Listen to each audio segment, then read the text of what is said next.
Hello everyone, and welcome back to another video. Today we'll be taking a look at this here WinBook. Now, what is a WinBook? Well, essentially, WinBook was a sub-brand, and still is to a degree, a sub-brand of Micro Center, which is an electronics chain in the US. They made several laptops back in the 90s. Well, made might be putting it a bit, giving them a bit too much credit. This is just Jetta Computers Co. JetBook, as far as I can tell, which is just an ODM design that people could put their name on. This one in particular is a model 486C2SX-25C, which sounds like a bunch of gibberish, but it's actually the type of processor, the speed, and then the C on the end means that this one has a color screen, which is going to be fun. Now, this one was sitting on eBay for bottom of the barrel price for a long time. And I think most of the reason is because the hinges are snapped, which is pretty expected, honestly. My other one has that same issue. I'll need to epoxy them up.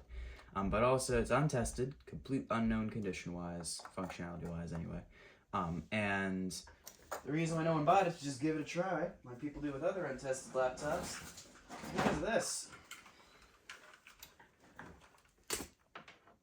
This is the power jack. No one has this charger, except for me, because I have another one of these that came with it. And this charger does work. As you can see, it's also marked for Jetta Computers Co. This really isn't anything that WinBook made. But let's just see if it works. Untested. Does the gamble pay off? I'm guessing no, because these probably have bad capacitors on the DC board. My other one I suspect does. I've taken a look, there are some through-hole caps, but they don't seem to be leaking, but they're probably weak, because my other one has some startup issues. Okay. Let's see here. Okay. Oh, goodness. Hey! Oh, that's funny.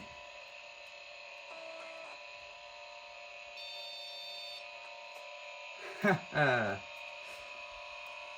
That's unexpected. I didn't expect it to straight up post. It's quite dim. The backlight does do something, but it's probably pretty worn out. Okay. This is System Soft BIOS. The other one is AMI. Floppy information invalid. Yeah, the CMOS battery is going to be dead in this. Let's get in here to setup. Oh. Okay. Oh god, I wonder what brand of hard disk this uses. That is extraordinarily loud. My other one is a Seagate drive, which is pretty quiet, at least compared to this.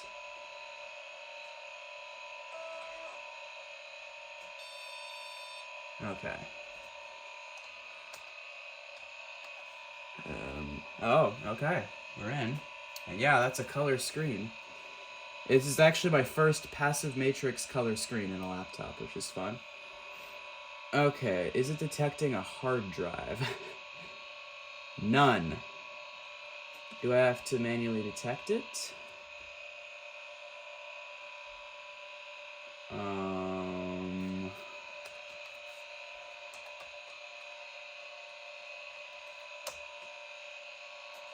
Auto. Oh, there. Maybe it'll work now. Let's see.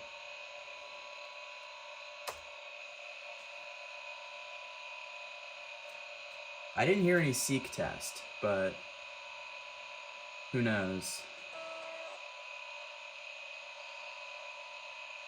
Oh, there it goes. I heard it go. Hey! No way. Wow. Okay. There it goes. That is all a very pleasant surprise. I was expecting I have to do a bunch of work on this. I probably will. It's probably going to need the caps changed anyway. Ooh, that's a nice wallpaper. Okay, what on earth is on here? Lexus. Oh, the trackball needs to be cleaned, for sure. Quicken 2. Managing your finances. All that. Screensaver. Okay. Quicken. That was what we were in. Doesn't look like there was much to this thing other than, well, boring computer stuff, which is fair enough for a laptop. This is the loudest hard drive in a laptop I think I've ever heard. There is some, like, the polarizer doesn't look all even around the edges. I think that's a sign that it may just be starting to degrade, which happens. It could be the ever so beginnings of, like, vinegar syndrome. Oh, you know what? This smells like a garage. Yeah, this totally smells like clean, not musty garage, but like clean, almost like auto parts store garage. You know the one. The reason I smell the screen is because vinegar syndrome is named because the degradation in the glue in the polarizer actually gives off a vinegar-like smell. But okay, there's a bunch of crap on here. Guess they just saved all their documents straight to the root. Bitcom. I accidentally read that as Bitcoin and got real confused for a second. Doesn't look like any of this is identifying, so I don't think I'll have to censor it. But yeah, just boring finance type stuff. Oh, look at that. I don't know if you can see that very well, but the screen has like a bad line.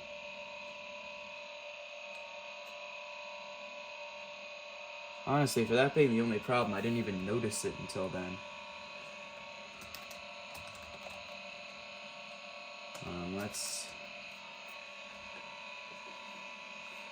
Looks like there's 2 bad lines, maybe. You know, the contrast on the screen's so rough, I couldn't even see it. Okay, what I want to do here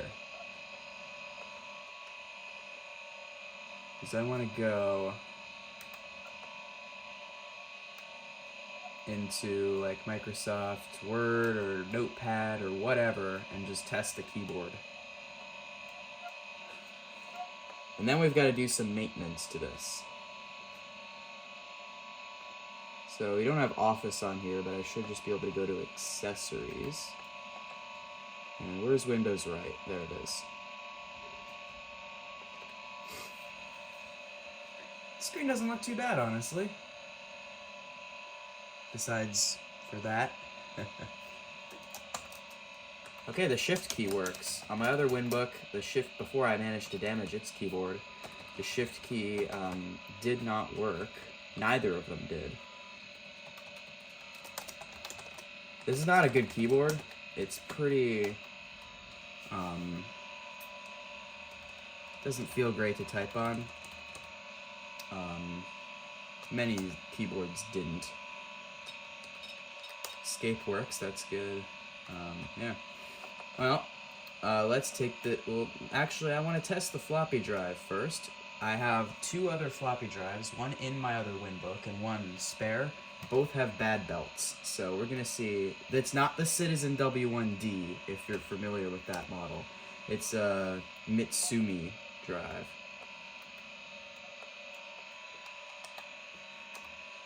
But I need a disk. Where's my test floppy? I have one that has some stuff on it. I gotta find it. It's got like Planet X3. I want to play some Planet X3 on this. Ah, there it is. Yeah. Huh? Does that not want to go in?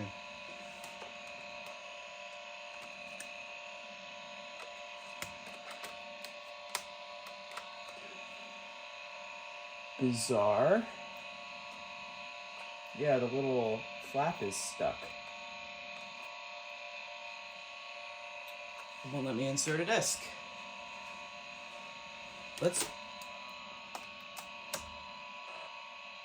It sounds normal, but I can't get a disc in, so we're gonna have to take a look at that. For now, let's switch it off. Now it's been on for a few minutes and I want to test something real quick before we take it apart. I'm just gonna try to turn it on again.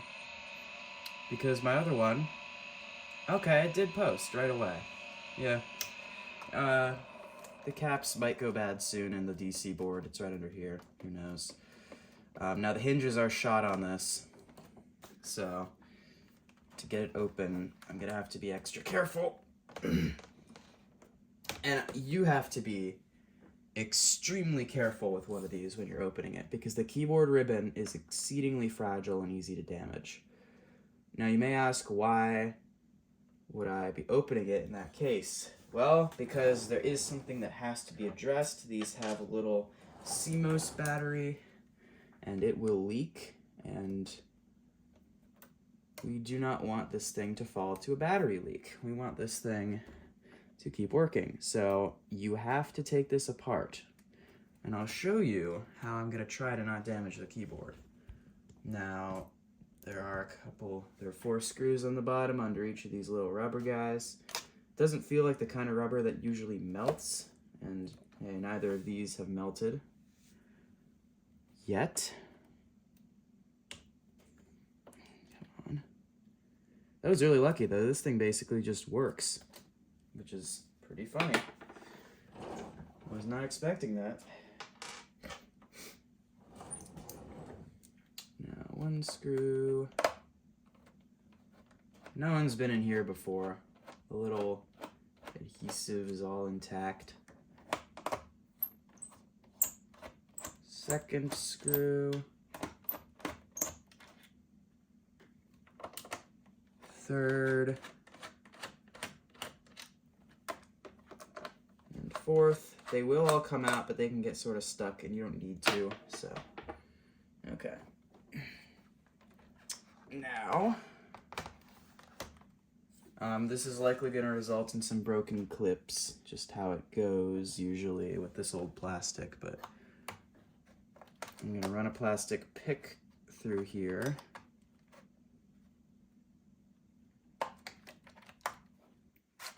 Until we make a little bit of progress. The keyboard doesn't come out on its own. You have to get the entire top case. There's a first glance at that bat. Oh, it's leaked. Definitely leaked. I can see a bit of corrosion. Luckily, it's not directly on the board, so it isn't as lovely. I want a glimpse of that hard drive. What could possibly be that loud and still work? You know, it would be funny if it was just another Seagate, but it had really bad bearings. That would be funny. That is a Seagate.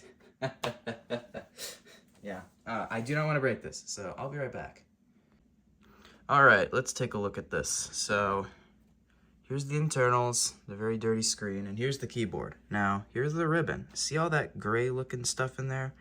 That's like stress and I think just degradation from being bent like this for this long. This is how it sits, and on my other one, this developed microfractures from disconnecting it, reconnecting it, and unbending this. So I had to be very careful when removing this whole thing because I did not want to damage it.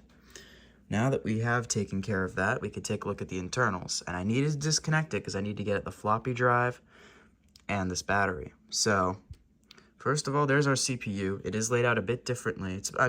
Layout's the same, but the board is definitely very different from the other one. Because the CPU was on the bottom of my other one, and it was a 486C from Cyrix. This is a full Intel chip. There's the modem right there. And our hard drive, which is a Seagate, just a very noisy one. I'm not really gonna mess with this at all. No need. Actually, nah, that's glued down. I don't wanna mess with that. Here's our battery. It routes under here, and this even looks crookedly mounted, which is weird. Like the actual solder doesn't look like it was in properly, but we do need to get this out. Because look at all that corrosion it left there. It looks like in order to do that, we'll have to remove this board, which is where the battery connects, which is missing, and also where a couple of other things like the trackball clickers are, and the trackball actually connects there too. you'll find these guys. I'm not sure if this is a NiCad or a nickel metal hydride. The earlier ones were NiCad, but those Varta batteries, if you ever see those, a lot of them are green. The ones in here are red. Get them out, because that will cause damage eventually if it leaks bad enough to this board. It'll wick down the wires and start corroding down here. There's a RAM expansion board that may also maybe be used for the BIOS, although I think that's the BIOS chip. Now we need to get this floppy drive out, so I'm going to mount the camera back up to the tripod.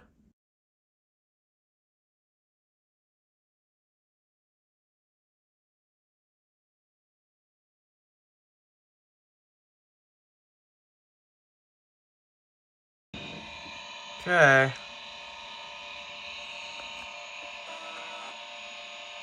Please. Yes, okay. So far, so good. I'm gonna get it fully reassembled. I'm very curious whether this drive is gonna work.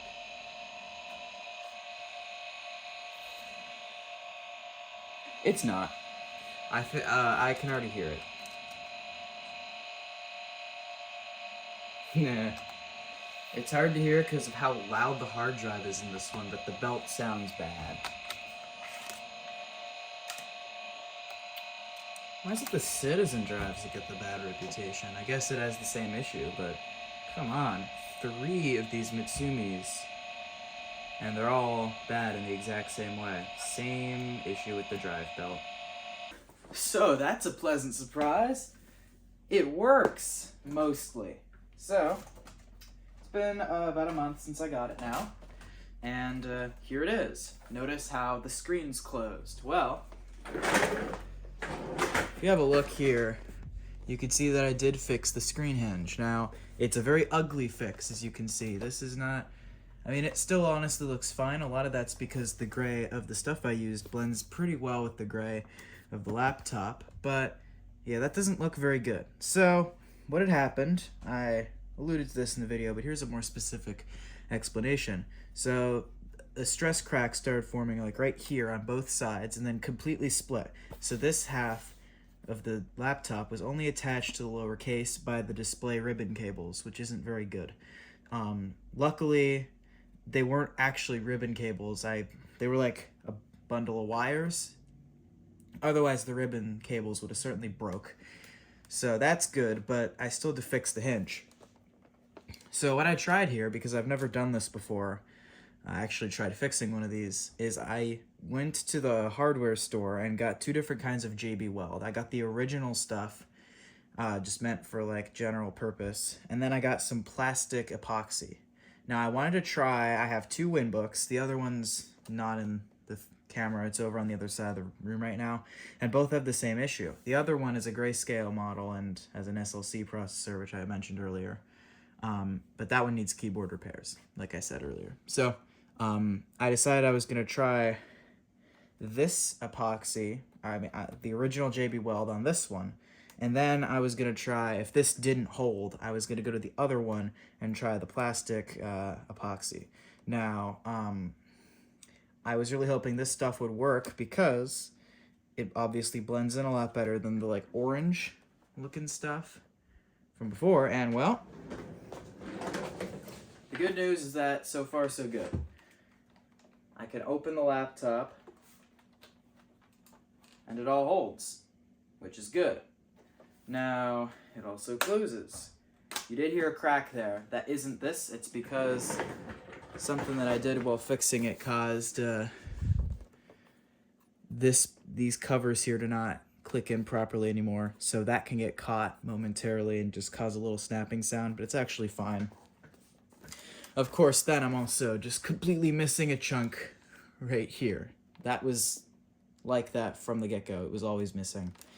So, overall, not bad at all. Now, the model number of the floppy drive, it's a Mitsumi D359F. So if anyone's dealt with one of these drives before and knows where I can get a replacement belt for them, please let me know. I'd love to fix my 2 drives, but for now, I'm going to look into other methods of file transfer over serial to get stuff onto here, because floppy disks kind of just stink anyways. So, overall, quite pleased with how this turned out. I didn't mention this earlier, but it was mentioned in the title. I paid like $30 for this. It was literally like $17 for the laptop and then shipping. So, this was about as cheap as you're going to get a 486 for, other than finding it for free locally. So, pretty lucky there, and I mean, it was sitting on eBay for so long. No one wanted this poor thing, but I'm very happy with it. It's a fun one from a brand that people overlook nowadays. But yeah, thank you all for watching the first YouTube video about these laptops on the internet, and I'll see everyone next time. Have a good day. I'm out.